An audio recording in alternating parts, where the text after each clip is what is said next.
तर बघू शकता आता हे केळीचं घड आहे आणि त्याला जे काही काही केळं पिकलेली केळं नाही का आपण तोडलेले आता नाही का तुम्हाला दाखवतो नाही का आपण बघू शकता तुम्ही. तर हे टाकून देऊ त्याला खिशात आणि बघा जसे मस्त पद्धतीने जी अशी केळी जे पिकलेली आणि आपण काय करत राहतो ना की जे पिकलेले केळे तेच तोडतो बाकीचं पूर्ण घड तोडत नाही. आपण शक्यतो एक एक एक एक जे राहतात अशी केळं आपण तोडत राहतो जेणेकरून आपल्याला हे खायला भेटत नाही का प्युअर ताजे आणि जे ओरिजिनल पिकलेले केळे. आता हे बघू शकता तुम्ही असं केळ एक हे बघा किती मस्त अशा पद्धतीने पिकलेले असे पिकवलेले केळ जे आपल्या शेतामध्ये येईल आलेले आपल्या बागेमध्ये.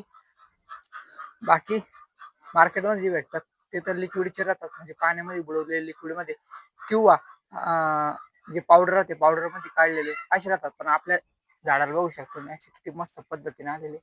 तर अशाच छोट्या छोट्या मिनी ब्लॉगसाठी फॉलो करा. नवीन असेल तर लाईक करा, शेअर करा आणि फॉलो नक्की करा. धन्यवाद.